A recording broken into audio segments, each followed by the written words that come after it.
apa setiap malam Jumat Kliwon pasti ada aja kejadian aneh. Apa kita mau dijadiin tumbal? Bener macam kamu. Assalamualaikum. Terulang lagi. Nyesal men, beneran. Emosinya tuh sampai balik ke rumah masih berasa. Sia-sia ngeluarin uang 40.000 buat nonton film yang isinya cuma ngelihat orang maksa acting tapi nggak jelas. Ngaku horor tapi nggak serem, ngaku komedi tapi kok yang nggak lucu. Film serba maksa, film yang katanya kisah nyata, tapi kita yang nonton berasa tersiksa.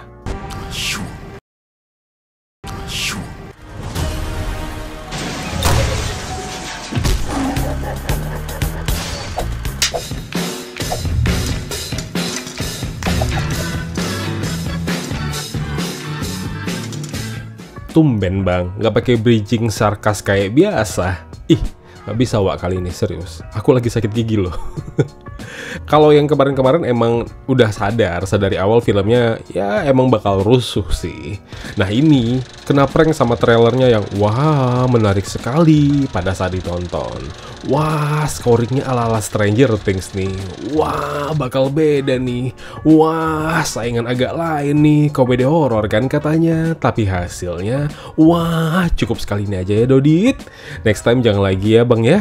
Jangan busuk. Diangkat dari kisah nyata horor seorang Dodit Mulyanto. Masa kecilnya harus merasakan pindah tempat tinggal lantaran Bapak K dipindahkan tugas ke daerah lain. Si bapak bertugas sebagai polhut atau polisi hutan.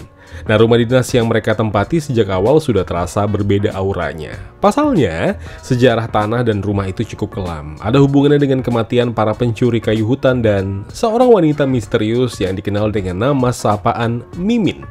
Sosok yang pernah menempati sebuah penjara sepetak di luar rumah dinas dan sering meneror orang yang tinggal di sana, terutama saat malam Jumat Kliwon. Teror mistis kerap terjadi, mulai dari Dodit kecil yang menghilang, bayi dari kakaknya Dodit yang dibawa lari demit, cicak yang muncul menyelimuti seisi rumah, dan banyak kejadian aneh lainnya. Terus, setannya ngapain bang situ? Kok neror? Ya, sebut saja Demitnya introvert, nggak suka ketemu banyak orang. Ini film horor loh. Tolong hargai saya. Kepedean, ya oke lah kalau emang ini akhirnya jadi film yang punya kesan spesial bagi seorang Dodit Mulyanto. Mengingat ini kisah nyata dia semasa kecil. Tapi kita apa kabar sebagai penonton yang bayar dengan uang 40.000 atau 50.000 tergantung bioskop di mana lo nonton. Film Rumah Dinas Bapak ya filmnya cuma asik sendiri. Asik sibuk ngejokes garing, crunchy, renyah, ulala. Tenggorokan kering wak, bukan kering karena terbahak-bahak, tapi kering karena lupa beli minum tadi. Ditambah garingnya jokes ini bikin batin cukup tersiksa.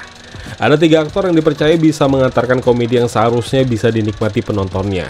Dodit yang sebagai bapak, kemudian 2 anak buahnya ada Sugeng dan juga Kasno. Pengennya bisa bikin film ini sepecah agak lain yang kata orang-orang sebagai film horor komedi terbaik versi orang sumut atau sekawan limo Jawa punya horor komedi ala Bayu Skak yang sama bagusnya. 2 kiblat horor komedi yang lagi naik daun sejauh ini. Boro-boro samaan kualitas ceritanya, Rumah Dinas Bapak cuma diisi sama lawakan datar yang cuma bisa dicerna mereka-mereka yang maaf, si para penonton norak dan caper, yang mana mereka pengen ngasih tahu tuh lo semua nggak bisa ketawa seselai gue, ya kan? Mbak-mbak kerudung corak daun kemangi, mulutmu bau Stella jeruk. Cukup narsis dengan lawakan seadanya yang tentu tidak nyampe ke saya. Bahkan serombongan teman-teman yang saya paksa untuk nonton film ini, di pertengahan film mereka pengen walk out dan belum apa-apa udah ngasih skor 5. Ini true ya, ini fakta. Nggak sampai di situ, horornya juga ya apalah. Ya emang ada 1 atau 2 adegan jumpscare yang cukup efektif. Selebihnya cuma horor-hororan yang seadanya ada. Seadanya yang tak kira bisa dieksekusi baik kayak agak lain dan sekawan limo, tapi maaf masih kejauhan. Naskahnya benar-benar berantakan, 80% kacau balau, sampai akhirnya saya menyadari kalau film ini disutradarai seorang Bobby Prasetyo. Ini jujur nggak ada sentimen apa-apa, cuma ya gitu, trauma masih ada habis nonton Tanduk Setan yang gebatin lagi nih tiba-tiba. Saya kira sudah bertobat ternyata masih sama aja. Terakhir adalah Dodit Mulyanto. Ya, namanya juga ini film ceritanya diangkat dari kisah nyata dia. Perannya sebagai bapak, sementara Dodit kecil yang diperankan aktor cilik Octavianus Franciscus. Mas Dodit, maaf kali. Aku tahu kalau cerita film ini diangkat dari kisah nyata masa kecil Anda.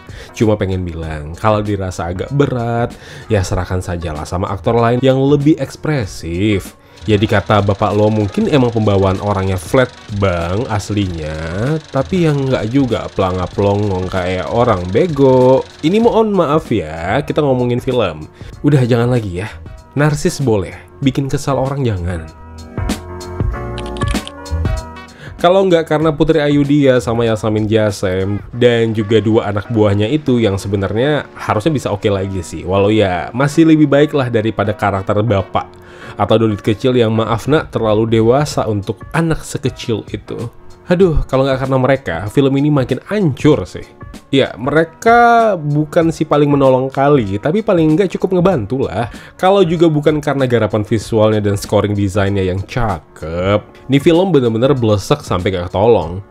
Ala-ala Stranger Things lah. Elemen sound ini emang jadi kesan berbeda di antara gempuran horor komedi yang sepertinya akan mulai menjamur 1-2 tahun ke depan.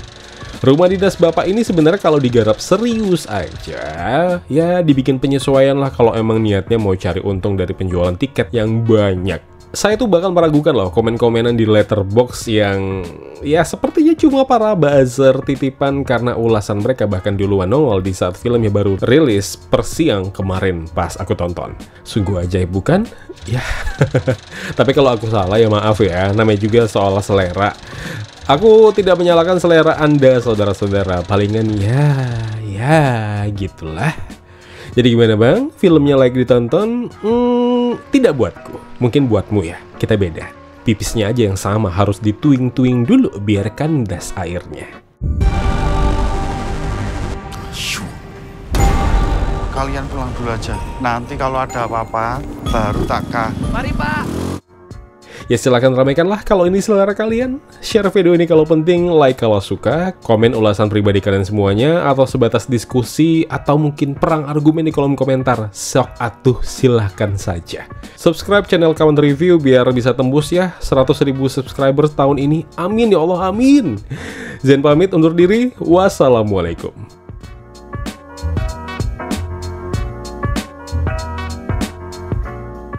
Ya kawan-kawan, terima kasih telah menonton video review ini. Jangan lupa klik tombol like-nya kalau kalian suka, klik tombol dislike kalau tidak suka. Klik juga tombol subscribe dan bell notifikasinya, biar gak ketinggalan review-review film terupdate lainnya. Kalau gitu aku Zain pamit undur diri, terima kasih, jaga kesehatan, tetap positif, dan jangan lupa bahagia.